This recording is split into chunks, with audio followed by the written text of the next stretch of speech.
What's up, everybody? Welcome to another episode of Crown Jewels. I am PLD, your host on the PLD Projects Network.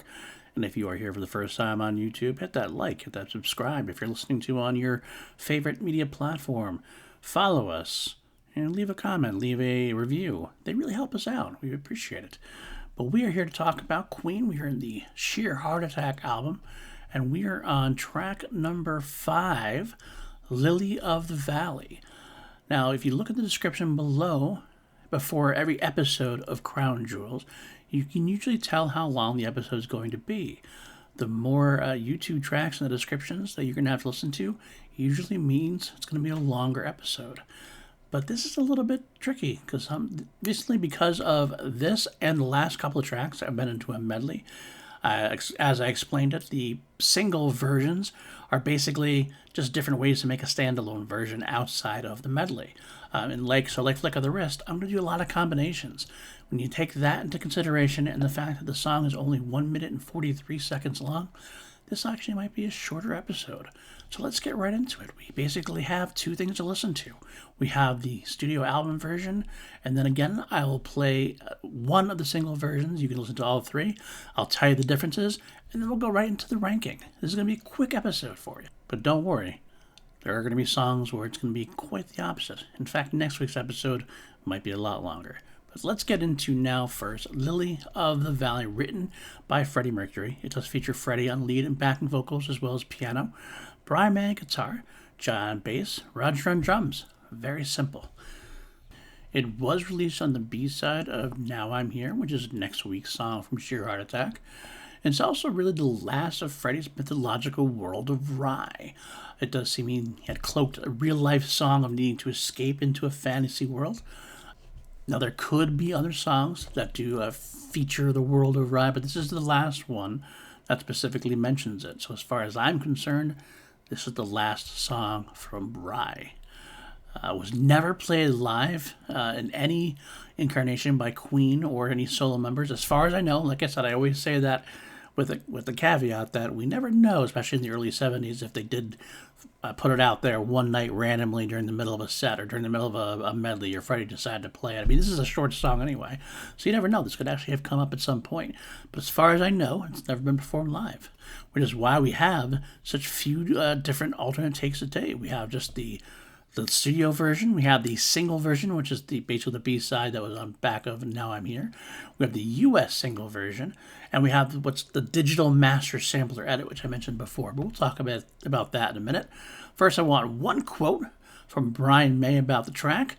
From Mojo in 1999, Brian was quoted as saying, "Freddie's stuff was so heavily cloaked, lyrically, but you could find out just from the little insights that a lot more of the meaningful stuff was not very accessible. Lily of the Valley was utterly heartfelt. It's about looking at his girlfriend and realizing that his body needed to be somewhere else. It's a great piece of art, but it's the last song that would ever be a hit." Okay, that's Brian from Mojo in 1999. But without further ado, why don't we go to that description, click on that YouTube link for the studio version, and let's listen to Lily of the Valley. I'll be back here in just a moment. The Lily of the Valley. Well, there you have it, back already. It's a nice, simple track, but there's a lot going on texture-wise still. Obviously, as we had some difficulties in terms of breaking a Flick of the Wrist with the "Baby You've Been Had" line. In the album version, the "Baby You've Been Had" with that little guitar wow comes into play in the beginning of this track. It ended a lot of the Flick of the Wrist single versions, and that's the way they ended a lot of the Flick of the Wrist versions in general. But it begins here, and I kind of rather it not. I almost kind of feel like it's the end of Flick of the Wrist. I kind of would rather have just begun with the slow piano. We'll get to that when it gets to the single versions, I'm sure. It's a very slow piano, some nice cymbals, work from Roger, acrylic crash cymbals. What I love most about this track, and the short amount of time we have it, is the way they use the backing vocals. A lot of times they have the repeating line, 7 C's, please. It kind of comes in and out, valley, as Freddie brings the leading vocals over the top of it. Happens a bunch of times. Nile, while, let me go, cease, peace, doesn't know. It's very cool that way. I do think it's a great texture added to it. I love the backing vocals in this track. D-Key is great in this one too. A lot of little movements from John, keeping the the low end down. One of the best parts of the song is the messenger from Seven Seas. The messenger from Seven Seas has gone. And it's this big, great guitar swell, as only Brian May can do. Becomes a real full orchestra, really. Speaking of orchestra, it does end with the guitar sounding like a cello, maybe a little bit of a string section as it ends. It kind of fades out. But it's a great track. It's a short track. It's short and sweet. I do love it, though.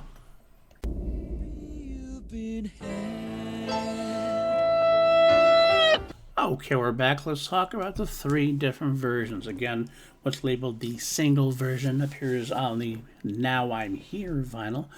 It does begin kind of with the last guitar chord, a flick of the wrist. Does not really have the baby. Does not have the baby you've been had. So that's a nice little difference from the album version rather. We do have the U.S. single version, which appeared on the backside of the Keep Yourself Alive re-release from 1975, done to capitalize on the growing popularity of the band. This is the real true standalone version. There's no segue at all from Flick of the Wrist. It just starts out with the piano, no baby you've been had. Just the piano starts going into the rest of the track and then ends normally just like the album version. The final difference here in the edit of the standalone version, trying to make that standalone version, is from the Digital Master Sampler edit. The Digital Master Sampler, I believe I mentioned it before, was released in 1994 as a promo CD. Had a bunch of different tracks from the earlier Queen albums, done as part of like the Queen Greatest Hits kind of thing, but these were all kind of more deep cuts. Now, the real interesting thing about this is that not only does it try to do a standalone, it actually tries to segue in from a different track that's on Sheer Heart Attack, In the Lap of the Gods. So what we have is this ending rumble of In the Lap of the Gods, which actually begins the track, and then it also fades in the Baby You've Been Had lines at the end of Flick of the Wrist. You don't even hear the Baby You've Been Had at full volume. It slowly kind of fades in with the ending rumbling from Lap of the Gods. It's kind of a very strange way to do it. Like, I know it's like they're trying to force us together like a medley in and of itself, but it really didn't work out very well. It seemed kind of strange, if you ask me. The lily of the valley. So there you have it. Let's get into the rating and the ranking to figure out which is the crown jewel version. This is a pretty easy one for me. The ending, the last one on the list, is that Digital Master Sampler version. Too weird for me to be a part of the song and interesting to hear it, but I'd rather go to any of the other versions, which are a little more normal sounding. The next from there would be the single version. Again, it's not quite as good of a standalone version as the U.S. single version. So here it is now. We're on to the U.S. single version or the album version. Well, they're both a crown jewels, really. This is where the gameplay comes into play here. For the Spotify track listing of Flick of the Wrist, I had to give you the album version because I couldn't get the Dutch single version to appear on Spotify magically. So, because I have the Dutch version for my YouTube playlist, which does include some rarities that are out of print, etc., I will say that the U.S. single version is my favorite because it is a full standalone version without the baby you've been had. It feels like a more complete and standalone song. For the Spotify playlist itself, I would say you would use the album version, especially because we have the album version of Flick of the Wrist, so it should flow in perfectly in the playlist. So that's where we are, kind of at a two-way tie for the crown jewel. But in reality, if I have to choose one, I'm probably going to choose the U.S. single version as the best representation of the song. Now, where does it fit on a scale of 1 to 11? Because we always go up to 11 here on PLD Projects. And does it slide into my top 10? Well, I'll say I do love this song. The only negative thing about it is that it's too short. But should I really hold it against it? It's a lovely piece of music, just like Nevermore was. Freddie has these great short ballads.